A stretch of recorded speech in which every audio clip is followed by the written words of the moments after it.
In this video, what we're going to do is a little demo of using contact attributes. Now, we mentioned in the previous videos that we want to create personalized experiences. So when there's a contact that happens, let's say a customer is starting to communicate with an agent or an automated voice response, what you want to say is, "Hello, Steve. Thank you for being a gold member. I see you're trying to reach the technical support queue. And we'll have John Doe help you in a minute. So the bottom line is, in order to make the response personalized, you can look at contact attributes, and there's different kinds of contact attributes. This is an example. I say, "Hi, Steve. My name is John Doe. I'll be helping you today. I want to first thank you for being a gold member. What can I do for you today?" But we're going to elaborate on this. I'm going to use different attributes. So let's take a look at. Let's see where I'm at over here. What we're going to do is, um, so I've entered the console, Amazon console. I'm logged in as a production user.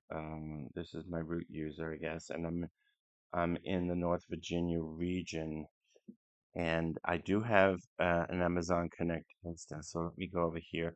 I could show you. I do have an instance alias here, so I could log in as an administrator using this access URL. Let me just go over here for now, and as you can see, I have I'm logged in as admin for this account, not the contact center admin. I'm logged in as admin, and I needed to create this instance, and now I could go over here and actually go inside this instance. Now, keep in mind that if I do any actions, I do want to be, and notice here, I do want to be an administrator, and I know my administrative password, but I do want to show you a couple of things first, and that is, um, well, let's just do it right away. Let's log out here, and I'm going to log in as my admin, and my admin for contact center, for my instance of my contact center.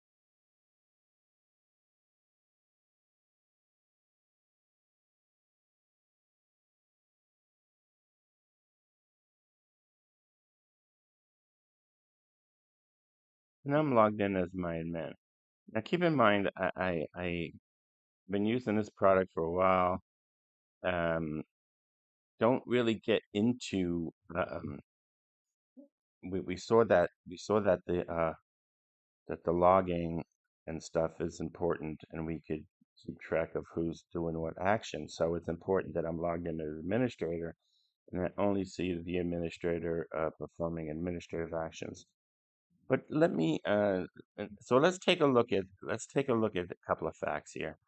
First of all, I told you that we have a document here which shows us how to categorize and access contact attributes. And some of them are system. You can get the region, you can get the customer ID, the system endpoint address. You'd have to do a little bit of practicing, which is what we're going to do is we're going to look at a contact flow and try to access some of these things. But just keep in mind that we have different categories. So I could get the queue name uh, if the prompt says press 1 for sales, press 2 for technical support, and I choose as a customer technical support, then this queue name is going to have the proper queue that it's going to be sent to. So keep that in mind. But there's a lot of very interesting stuff here. If you wanted to get the channel, it's right now. I just have a voice channel, so it's not that urgent. Let's see what else. So there's different types of attributes, and you access them differently. So just let's get down to there's view attributes, capability attributes, agent attributes. You can get the agent name, etc. Now notice when you have a block and the agent is determined, the agent has picked up a call, and now you can get some of this information. So this is queue attributes with metrics, how many customers are in a queue, etc. I just want to show you um,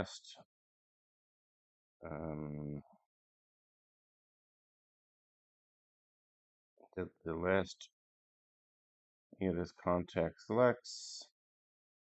We should take a look at this case contact in attributes. So basically, in the workflow, in the blocks, you're trying to figure out what you could have access, what you need to define, and you could use these things. And in particular, the Lambda contract attributes. If you call a Lambda, what you'll see is there'll be some attributes that get passed into the Lambda, like a user-defined attribute. And then what you'll see, and you could log that, make sure you're getting it and log it. And then when you return a name value pair, it would go into this state variable so you can access it after you get out of the Lambda block. So we're going to take a look at that because Lambda is important. And like I said, the user-defined attributes, you just do a $ dot attributes dot name. And basically with user-defined attributes, you're going to define an attribute and give it a name, and then you're going to reference it later. So what I want to do is go back to uh, this. Okay, so let's first talk about the default customer queue. Okay, so in my flow, basically it'll say choose one for English. No, it'll say choose one for customer support, choose two for technical support. And when I choose as a customer, if I choose two, I've chosen the queue. And so at that point, what'll happen is before I get transferred to the queue, this default customer queue will say something by default. Thank you for calling. Your call is very important to us. Will be answered in the order it was received. Now that's an out-of-the-box thing. I don't really care as long as it says that and routes me to the proper queue. We're fine. But what we're going to do is we're going to look at this queue, and this queue originally went in and played this prompt, and the prompt was that sentence, okay, which I just showed you, something very simple. Before it transfers me to the queue, it's going to do that. So usually, so what I did is I went in here and I started modifying this default customer queue, which is not necessarily good practice. I should have created my own default customer queue, but I just wanted to see how well this worked, and I wanted to let you know what worked and what didn't work. Um, so the first thing that we do, the first thing that I did, see if we look at this prompt, we modified it. It originally said, "Thank you for calling. Your call is very important to us. Will be answered in the order we received." Now, what I want to do is I want to say, "Thank you for calling," which queue, a selected queue agent. So this is going to say, "Thank you for calling the technical support agent." Now, the queue is called technical support. I could have called it technical support queue. But the bottom line is, if I did that, it would say, "Thank you for calling a technical support queue agent." And we don't want it to say queue. So what we want to do is say whatever the queue name is, um, just refer to that as some other user-defined variable selected queue. So so so so I could formulate this sentence any way I want to. And I'm using contact center attributes to dynamically define values in in the in the uh, in the response to the customer.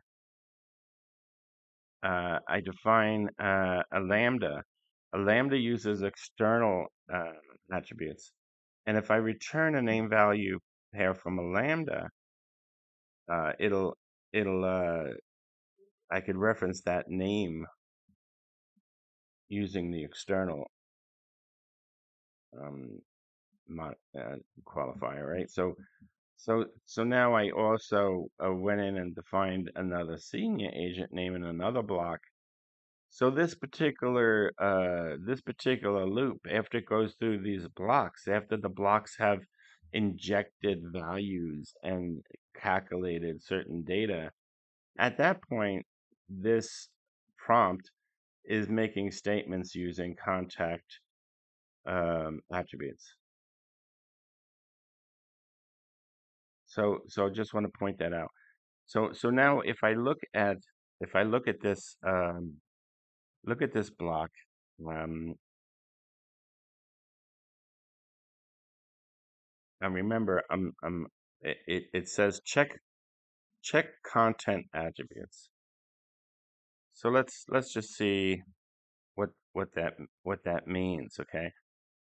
So I have queue names. Okay, it's checking the queue names. So what it does, let me give this a block name. I'm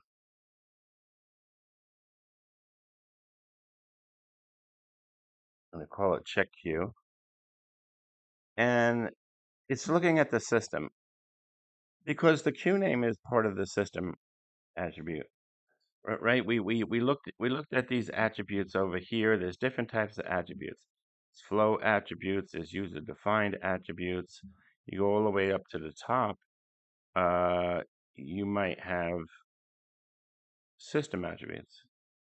And system attributes, a contact center can give you certain data that you want access to, in particular the queue name. So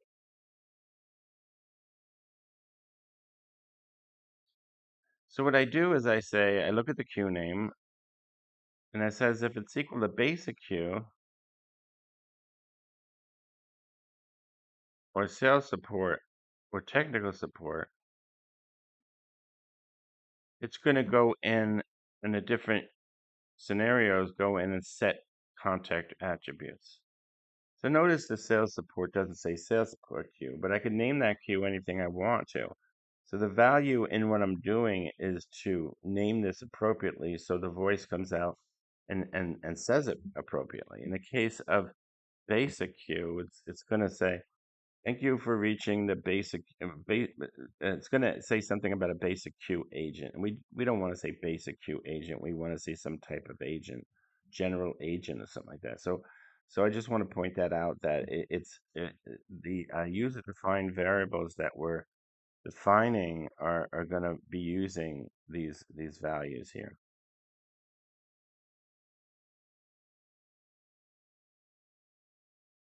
Okay, so if it is basic queue, it goes up to this set contact attribute. Now, what are we going to set here? Well, I'm going to say,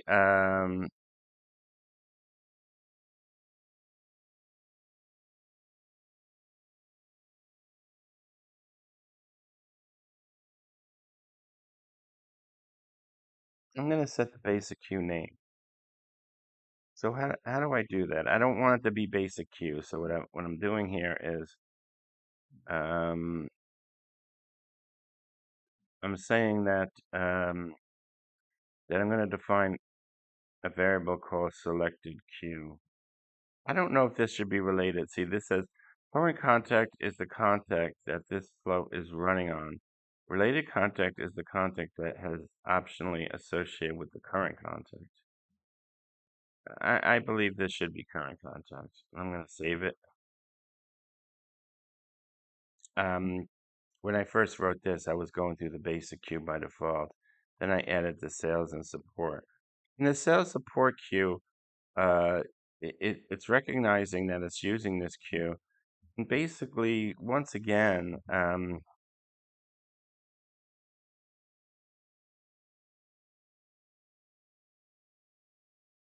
going to call this I'm going to call this a queue name map.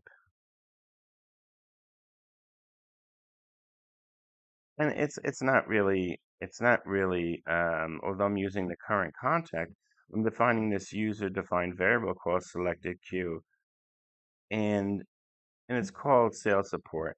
In this case, it's really not needed, but if I go and I change the name of my queue, and I map it to, and I could go get the selected queue, it's going to wind up being sales support. So my voice will say the appropriate queue that the customer needs to hear. In this case, we're connecting you with a sales support agent. The customer says, "Okay, I understand what you're talking about." Um, if you look at technical support, the technical support, we added this set contact block. And over here, I'm just going to call this.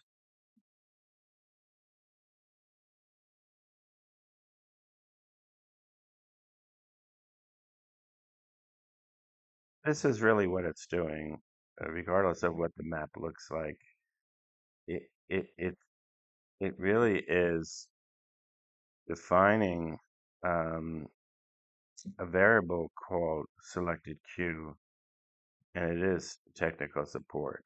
Which means if I went and changed my technical support to technical support queue, um, it would still tell the customer that you've reached a technical support agent. So we're trying to make this experience personalized, and we're using a user-defined variable. So let me point that out. Now, I'm going to just go through the technical support branch here just to give you an example of what's happening. But when I go through technical support and I go through the mapping of this guy, I define this queue. I then dropped a lambda block. Now the lambda block is going to have the input, whatever the flow input is, the lambda block is going to get. So I'm going to create a lambda. I'm going to invoke a lambda, and the input event is going to have the queue name or the selected queue name, right? And I'm going to log that, and I'm going to call this log and return external attribute. Okay. So what I do is I create a lambda, I point to it, and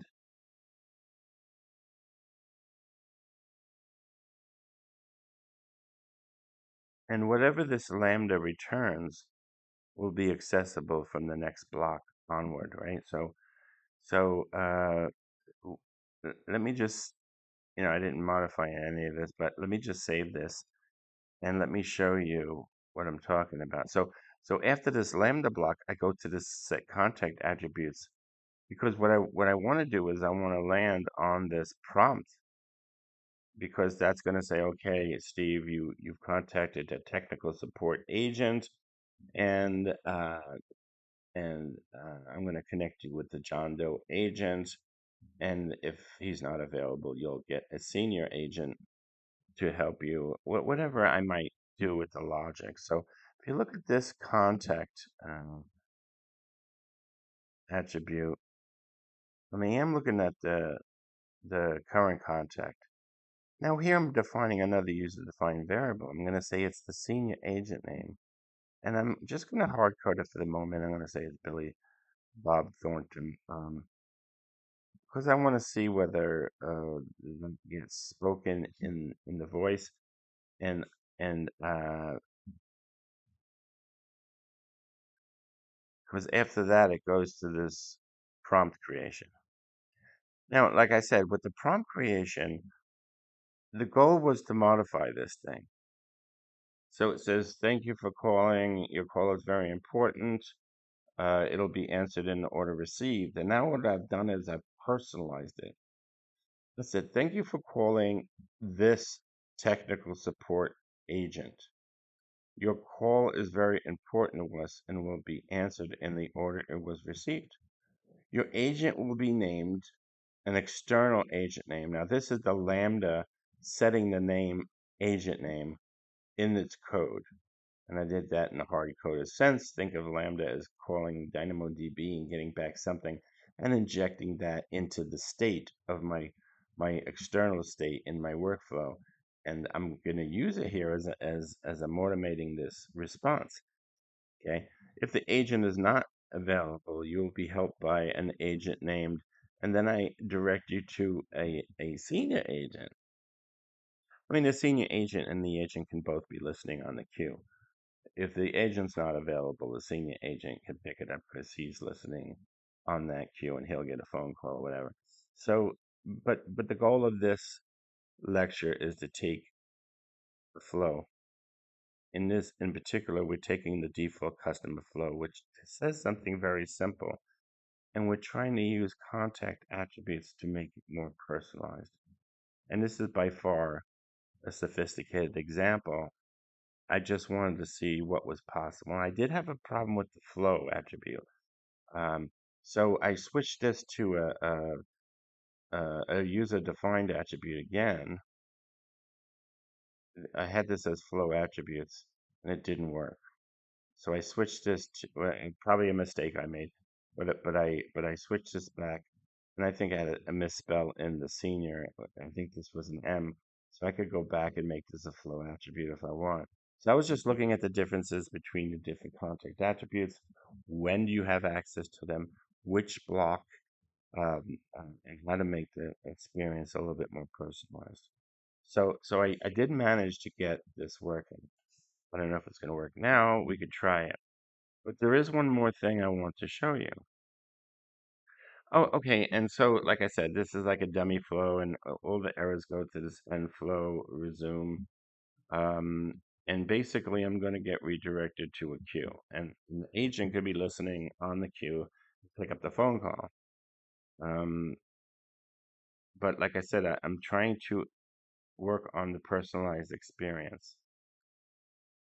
So the other thing I want to point out is this lambda. I'm gonna name this different because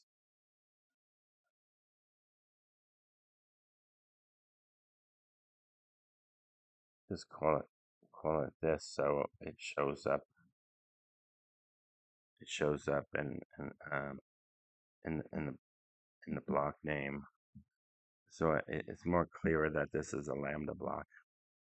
See, so now what I want to point out is that in order to define this lambda block, I need the lambda, and I need and it has the contact flow has to have permission to the lambda, and the administrator needs to make sure that that happens. So what I'm going to do is I'm going to show you very quickly the lambda and then how to configure it. So let me see if I go over here. Okay, yeah. So over here, notice I'm in here as the administrator. I'm no longer a contact administrator here. I'm not necessarily my contact center administrator. But down here, and I'm I'm in yeah, I'm in this instance. I'm in this instance. So I haven't tried. Well, the contact administrator is an administrator, has administrative privileges, so we could see the same thing that this administrator can see. But I do want to point out that in order to connect to Lambda, you got to go here into flows.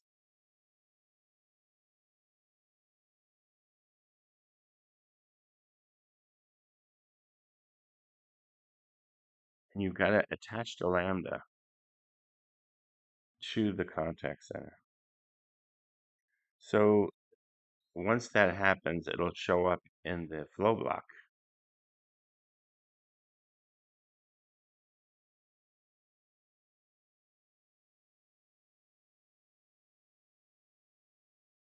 So keep that in mind that this list will get long. And I think I remember a couple of years ago that this was a list of lambdas associated with the instance. Well, yeah, that's true. That all the flows have access to this lambda. So this is it looks like the interface has changed a little bit, but point is all the lambdas for my flows will be listed here.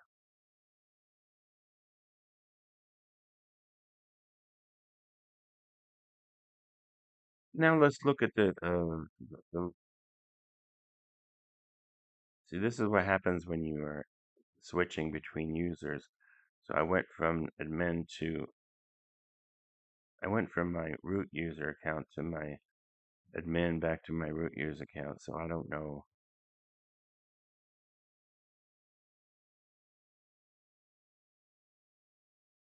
Anyway, it's okay. I don't. You could see this as a contact administrator as well. Just to point out, what I did was I just created a lambda. I called it log contact attributes. And when the input comes in, the event has the queue name. And if you drill through the event, you'll see that the attributes has the external attribute. Now notice the name I added was agent name. Just hard coded it in the response. I was going to put it in the body, but I put it in here as a name. So it is true that I referenced it with a $ dot external dot agent name in my flow. And it could have been in this body, so just keep that in mind. And I deploy this after I modified it. And let me just show you the monitoring here.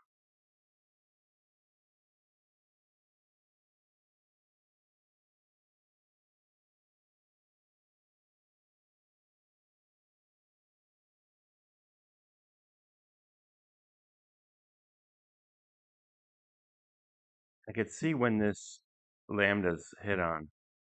And what I wanted to accomplish was, what is the event? The event has uh,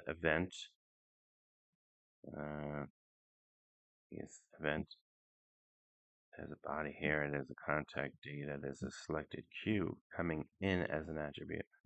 Notice this was my user-defined variable, and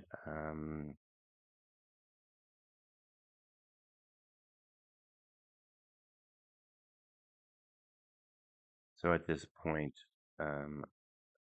I go down to the bottom of this thing. Let me see. Yeah, I just logged the attributes, so I see this. But I changed all this, and so what I'm looking for really isn't logged. I didn't log the response, but I should have. And I changed this logging already. I already deployed a new Lambda. So let's do this. So the point is that the Lambda is logging, and the Lambda is defining the agent name, and coming out of that Lambda block, coming out of this Lambda block, you then have the agent name available. I don't use it in this block, do I? Let me see.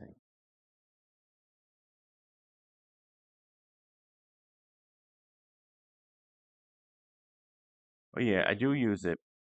No, I don't use it in this block, but what I do is define a new user-defined attribute.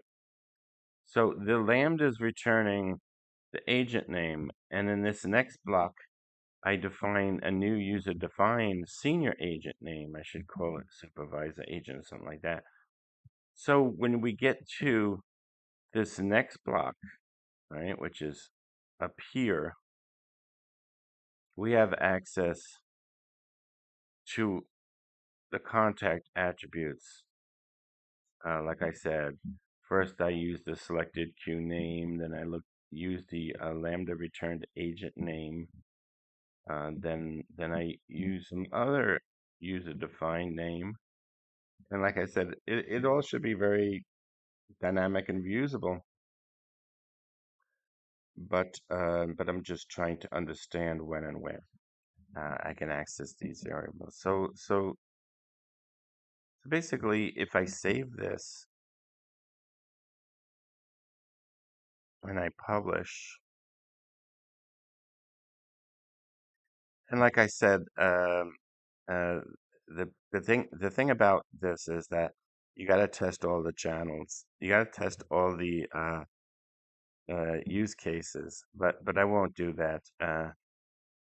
But you got to wonder like what happens in this front block if you go to access this and it's not defined in that particular flow.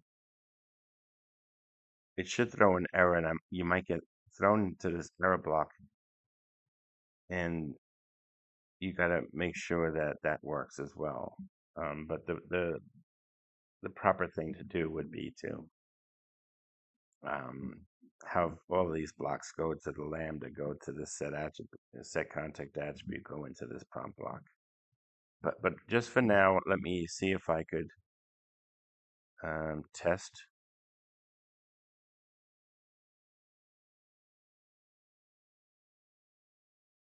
So let me try to do a test. I'm going to call the number.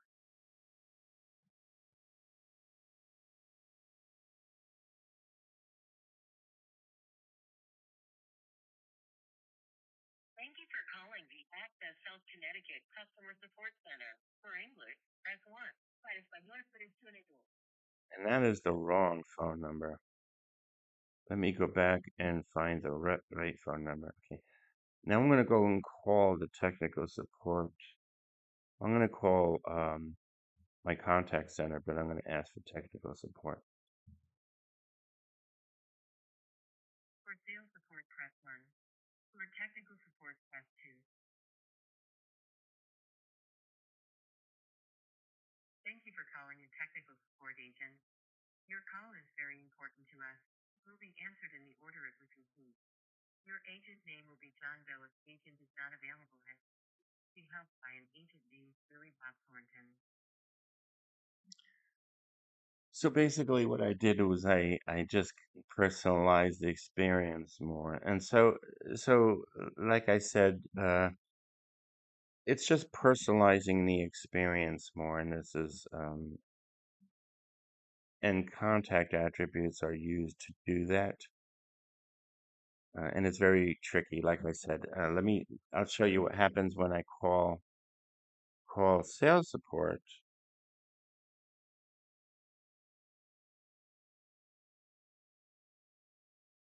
For sales support, press 1. For technical, thank you for calling a sales support agent. Your call is very important to us. It will be answered in the order it was received.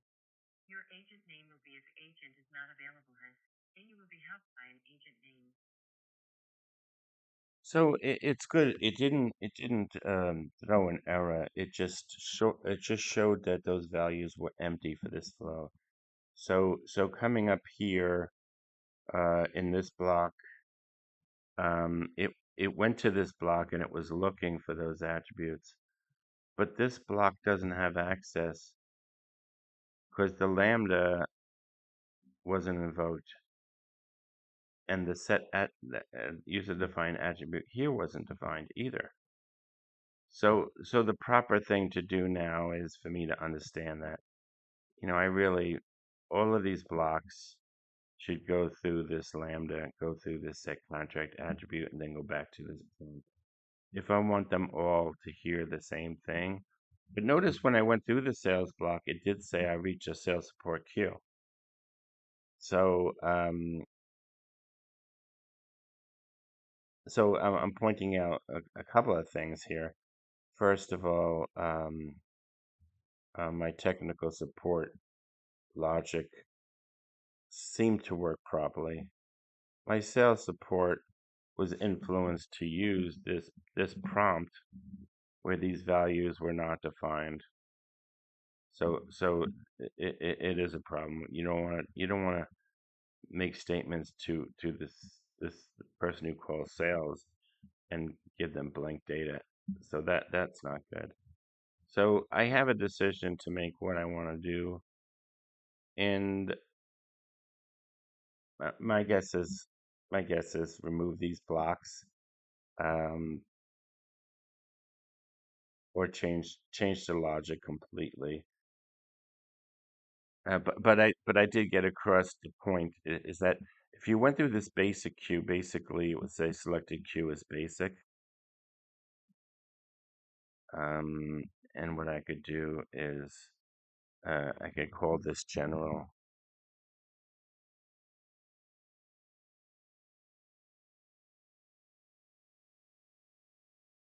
And basically what will happen is it'll say you're contacting a general.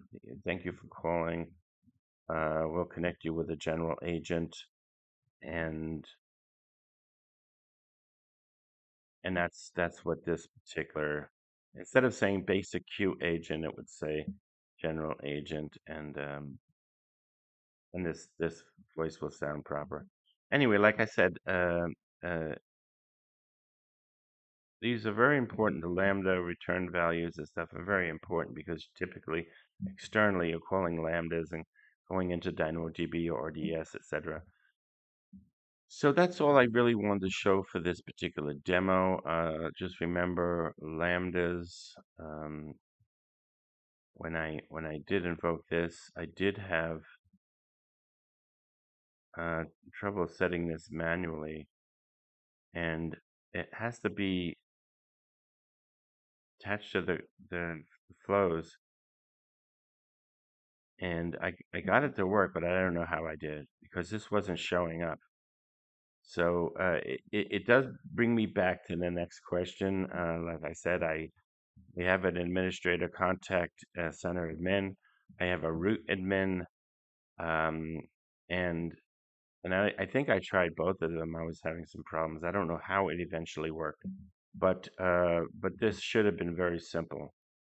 I should have I should have just went here and just found the lambda I was looking for.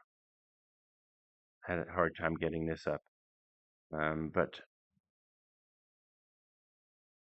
and this was defaulted to string map. I think I had this selected for JSON, but I'm not going to worry about it. It seems to be working now. So let me just save my changes. I made one simple change.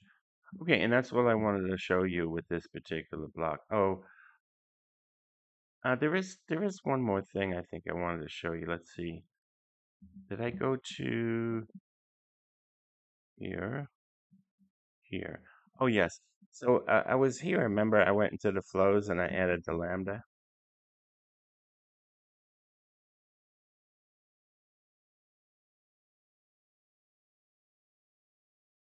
I added this lambda function. But what I noticed here, which really has nothing to do with contact flows, but what I wanted to do is I want to look at this lambda for a moment. I want to go to code and let me see if I could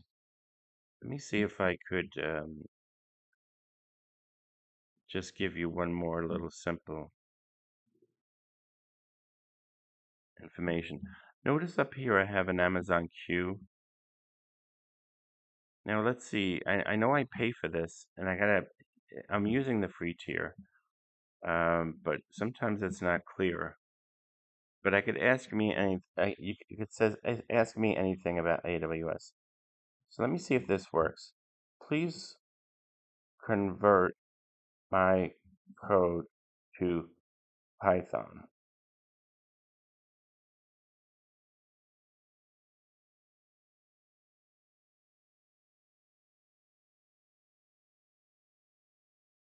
See what this happens.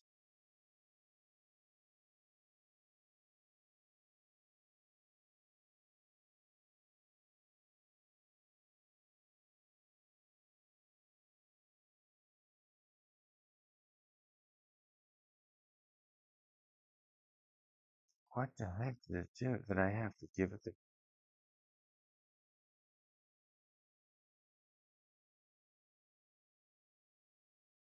Give me some information.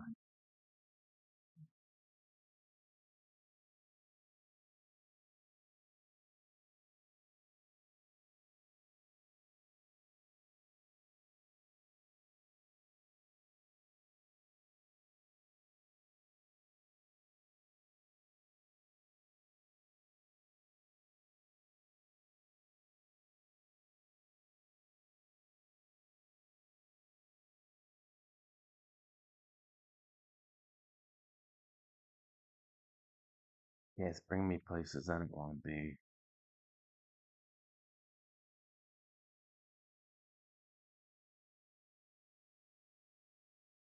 And I'm having trouble reading what it's telling me, but it's telling me what to do. I just want to get the answer to this. Convert, okay, convert this code to Python.